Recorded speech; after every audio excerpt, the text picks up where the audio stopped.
cerita ini menarik. Tidakkah engkau perhatikan Muhammad, orang yang mengaku-ngaku dirinya itu beriman? Oh iya, banyak orang. Aku pengikut Nabi Muhammad. Jadi kalau disebut bahwa mereka beriman terhadap apa yang diturunkan kepadamu, itu yang maksud beriman kepada Nabi Muhammad lah, itu maksudnya.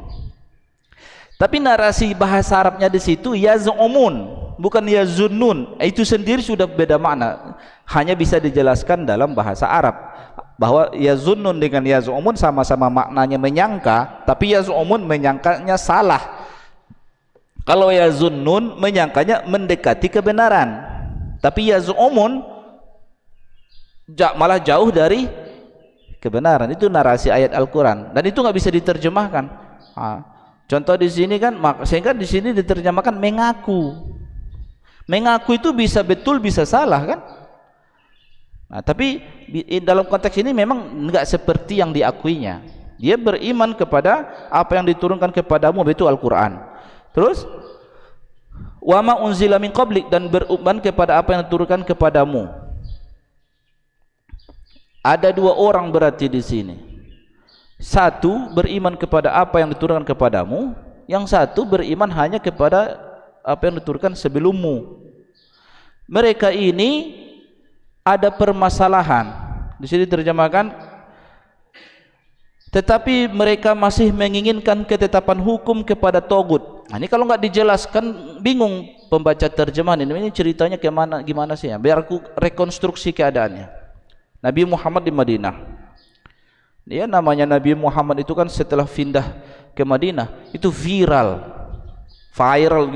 banyak sekali pengikutnya, terus bertambah pengikut Nabi Muhammad itu, laju pertumbuhannya cepat sekali pada saat setelah pindah ke Madinah. Kalau waktu di Mekah lambat betul, tapi setelah pindah ke Madinah, nah itu kalau sudah ada satu, jadi kalau bahasa kita ini magnet nih, satu-satunya magnet di Madinah itu Nabi Muhammad, daya tariknya dahsyat betul. Jadi orang-orang yang join ke Nabi Muhammad itu macam-macam. Ada yang memang setulus-tulusnya dia mengikuti Nabi Muhammad, ada ya cari oportunitas saja, cari peluang-peluang aja. Ada juga yang kayak gitu. Itu sunnatullah di tengah kehidupan sosial, pasti ada kayak gitu. Jadi ini sindiran-sindiran ini menyindir ternyata di sekian ramainya orang yang ngaku-ngaku sebagai pengikut Nabi Muhammad ini, pas ada problem. Jadi problemnya ini ada dua orang, satu membilang ngaku aku pengikut Nabi Muhammad, yang satu bilang enggak, aku tidak mengakui Muhammad sebagai utusan Tuhan. Nah, dua orang ini ada sengketa permasalahan hak. Yang satu ini aku berhak, yang satu. Lalu mereka butuh pihak juri. Siapa juri? Disinilah yang disindir. Ada loh orang Muhammad, dia bilang dia percaya kepada apa yang diturunkan kepadamu, tapi pada saat dia bermasalah, dia cari juri. Malah bukan kau yang dijadikannya juri, malah togut itu yang dijadikannya juri. Yang mana togut yang dimaksud di sini adalah bukan pengikut Nabi Muhammad dan karakternya jelek, gitu kan? Togut yang dimaksud ini.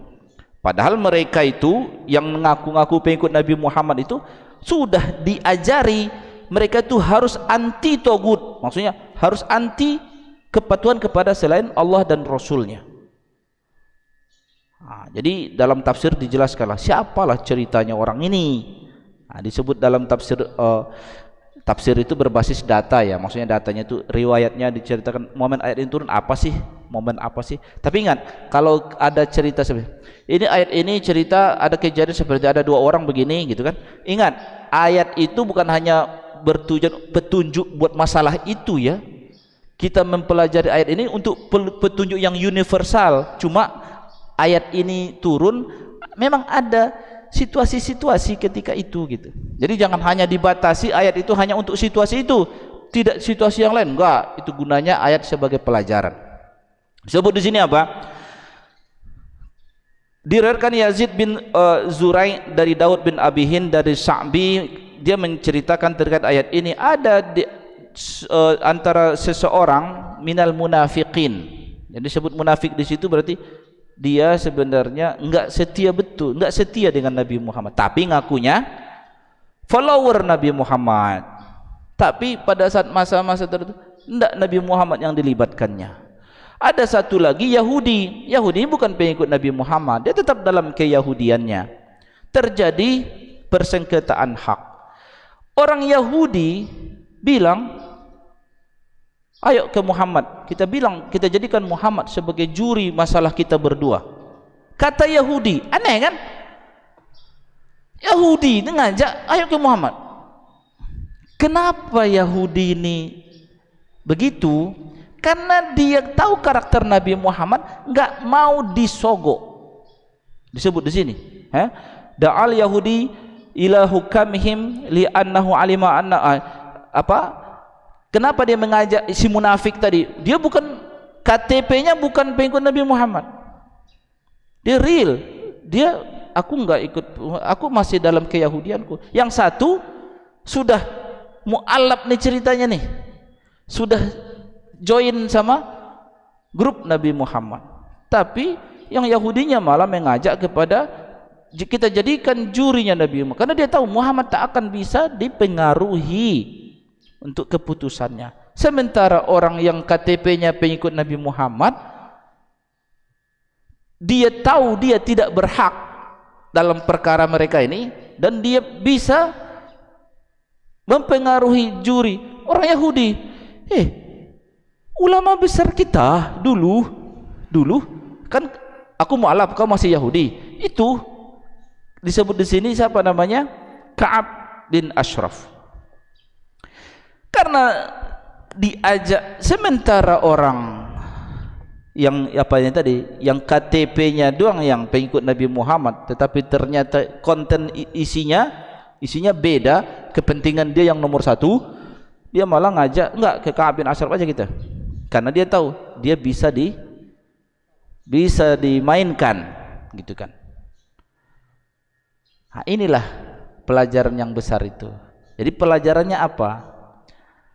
Bahwa kemunafikan itu terjadi pada saat ada sesuatu yang besar, ada rombongan lah. Nggak mungkin ada kemunafikan tanpa rombongan. Ya, kemunafikan itu terjadi ada rombongan yang namanya dalam rombongan itu ditagih kesetiaan.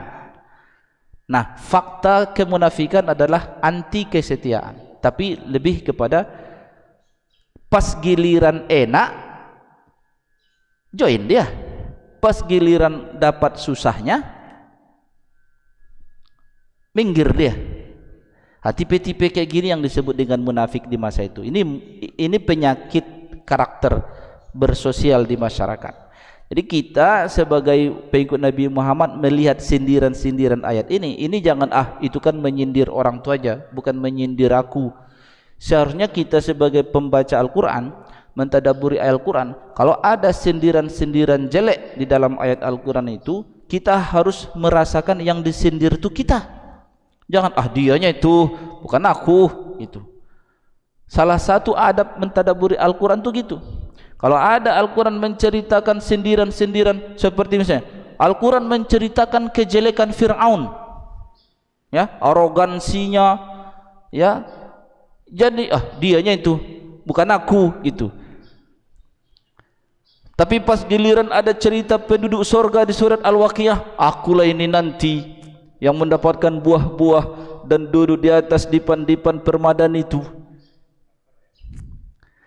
Itu salah satu tipsnya. Jangan sebaliknya malah. Jadi walaupun kita udah beriman nih, tapi kalau ada sindiran-sindiran ayat, ya, menampakkan kejelekan perilaku seseorang, kita rasakan aku yang disindir itu. Kalau enggak, Al-Quran enggak jadi manfaat.